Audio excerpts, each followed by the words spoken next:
Hello, everyone, and welcome back to Refill with Preach Sista, a second cup. It's September. We took the summer off just so that we could refill our own cup. We like to practice what we preach. But in September, I thought I would come back, and I thought I would come back with something that is near and dear to my heart, and that is the topic of rest. And so we recently uploaded to our website our blog that's on rest, but I thought I would go a little bit deeper with this session of a second cup.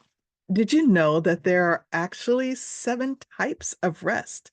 Not just the physical rest that we sometimes think about. And even with physical rest can be active or passive. When we think about a physical rest that is an active rest, right? We are um, doing something that is filling, right? Doing something that gives us energy. It could be like yoga.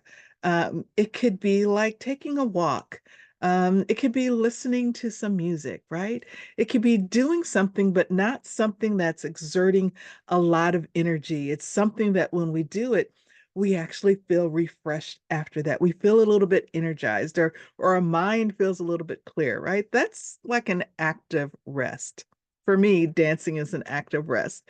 I love to dance, especially liturgical dance, which is most of the dancing that I'm doing now.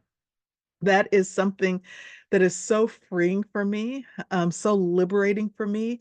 I feel like I can exhale when I do liturgical dance. So, right, so that would be an example of an active rest. A more passive rest is when we are slowing down, right? Where we are ceasing, where we're taking a nap, where we're going to sleep for the evening or for the morning or whenever your cycle of sleep is, right? That would be an example of a more passive rest that's we talk about in physical. But there's more than just the physical kind of rest that we can do. Sometimes the type of rest that we might need in a particular moment or in a particular season is more of a mental rest. And a mental rest is, where we're trying to calm our mind. Have you ever had this situation where your mind is just going and going and going and going?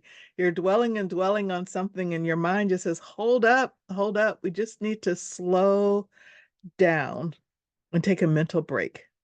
Journaling is a good way to take a mental break. Sometimes when a day has been particularly busy and it seems like I'm going to have a challenge in going to sleep because I've got so many thoughts going through my head, I'll just journal. Doesn't have to be a formal journal. It could be a piece of paper that you have that's handy. I don't do it on my phone, especially if it's at night, because that bright light is stimulating, my eyes and it's keeping my mind awake. And I'm tempted to look at some other things, but finding a piece of paper, I usually keep a journal of one kind or another close to the bed or some papers so that I can write it out. So I write it out so I don't have to keep thinking about it or trying to solve it or make myself remember it so that I can address it in the morning. If I write it down, I can tell myself, you know what? I'll get to this in the morning. It will still be there, and I will have been refreshed because I've gotten some rest, and I can deal with it with a rested mind as opposed to a tired mind. Another type of rest is a sensory rest, right? And sensory rest is just giving our senses a bit of break because it is so easy in this day and age to be overwhelmed with bright lights, with background music, with notifications sounding off every few seconds, every few minutes, with this TV on, this laptop on, the phone ringing, noise outside. And sometimes we just need a sensory rest. We just need a break.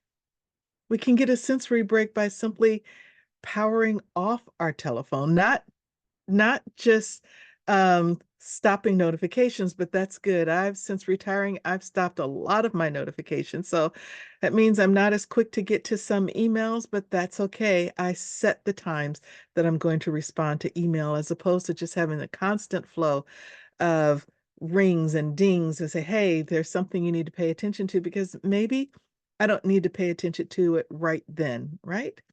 So turning off the TV, putting on music that's instrumental music as opposed to music that has words. Now, I love a good gospel playlist, but sometimes what I need, I'll just put on rain sounds, right?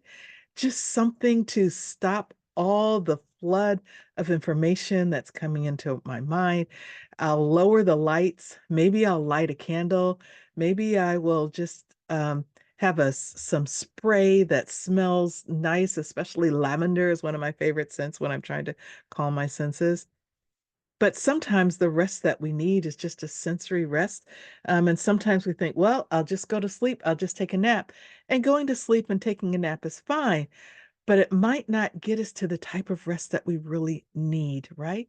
Because when we wake up, if we're still being bombarded with all of this, we might need a little bit more. Another type of rest that we might need is a type of creative rest. And a creative rest is something that reawakens the awe of God's creative power, right? The creative rest is taking time to notice nature, to notice the clouds that are in the sky. It reawakens our imagination. I think that's what we want to say what creative rest does. It reawakens our imagination. So whether it's paying attention to nature, paying attention to the clouds, sometimes creative rest can be going to an art museum, looking at pictures, doing a craft. A creative rest is something that just reawakens the wonder and the creativity that is within inside us.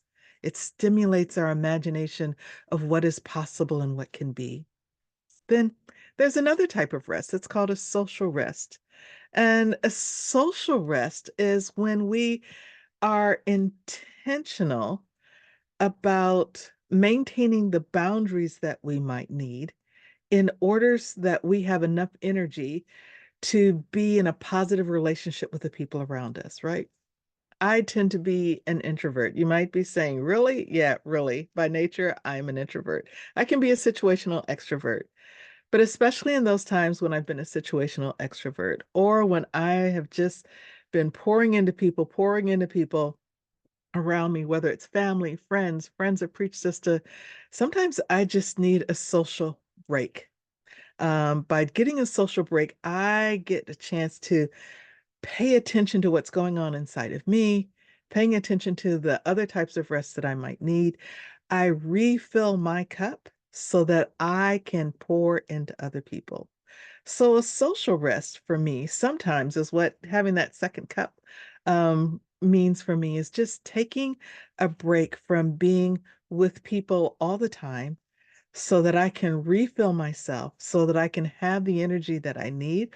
I can have the clarity of thought to be the best person that I can be for all the people that I am in relationship with, whether it's family or friends or church or preach sister, all of that. It's just doing the things that I might need to do so that I can be a better me, right? Another type of rest is an emotional rest. An emotional rest is about feeling confident and comfortable expressing ourselves freely, right? So what does that mean? Well, have you ever not said how you felt because you didn't want to inconvenience people or you're afraid of how someone might respond? Well, you're not resting emotionally if you're keeping all of that bottled up, if you're keeping how you really feel from being expressed. Now, of course, we have to express how we really feel kindly. And if you have a social rest, you're able to take an emotional rest, right? But an emotional rest is being comfortable and confident enough. We know that we can say, "Oh, I'm tired," or "I need a break," without going ballistic and saying, "Oh my gosh, everything is horrible. I just need a rest." We can say, "No," we can calmly say, "This is what I need," expressing the break that we might need, right? That we can express our feelings freely without being condemned, without going over the top, that we feel confident that we can say what we really feel. So that when someone says, "How are you doing? How are you feeling?" we feel that we can actually say that as opposed to protecting our emotions or protecting the emotions of other people. That's what's called an emotional rest.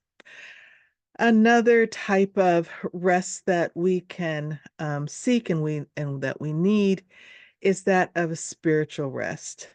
And with spiritual rest is connecting to a much deeper meaning to life, engaging in activity that connects us to God, that connects us to more deeply to our faith. And that's what Preach Sista is all about, is providing opportunities for us to connect more deeply, to deepen our faith, and to care for our souls. So the spiritual rest is all about connecting more deeply to God, more connecting to a purpose that is much higher than us, right? So if you're not a believer, connecting to a purpose that goes beyond me, myself, and I, something much bigger than ourselves. That is a spiritual rest because then it's not all about us.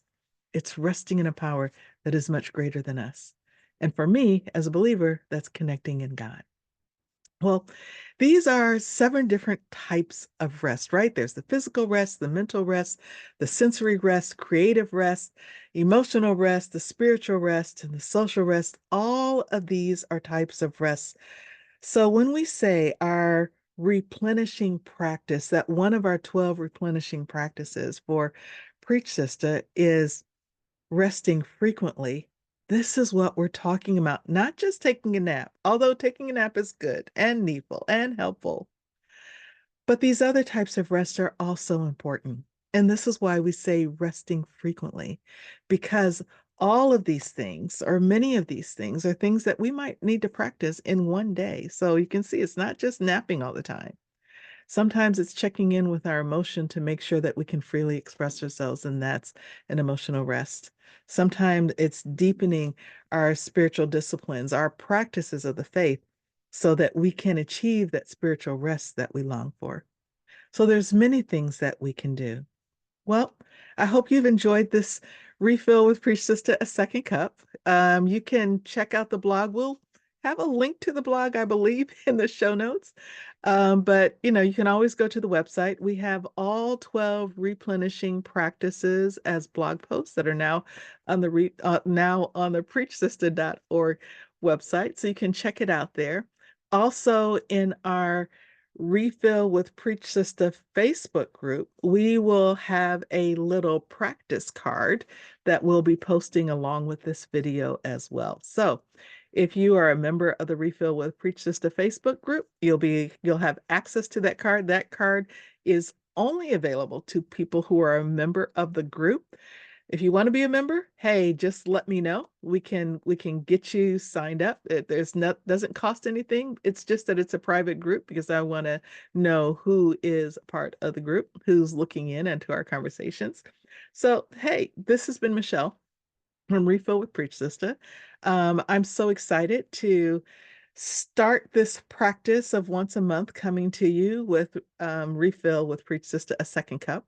And this second cup is meant to just somewhere in the middle of the month. We used to say it's the second Saturday of every month, but that's just didn't work out sometimes. So now somewhere around the 15th of the month. It could be the 15th, the 16th, the 17th, it could be the 14th, somewhere in the middle of the month we will be posting a video that's just invites us to pause and to consider one of these replenishing practices, or it could be just what happens to be on my mind, what's on my journey, what am I dealing with at the time. But it's just a way for us to pause, to have that second cup of coffee or that second cup of tea, that cup of nourishment that refills us so that we can be our best selves, not only our best selves for one another, our best selves for our community, but that we can be our best selves when we are ambassadors for Christ, right? So thank you so much. Look forward to connecting with you again soon. Hey, and did you know that the Fresh Anointing Conference registration is open? We have our theme. It is Hello Beautiful, and we'll be talking about that more in the weeks to come. But I'm so excited about what God is already doing and putting into place for this conference. It's going to be May 8th through the 10th, 2025. back at Maranatha. We would love to have you with us. If you have some questions, we have all that information on the website. You can also reach out to me. Again, I am Michelle, and this has been Refill with Preach Sister, a second cup. God bless you.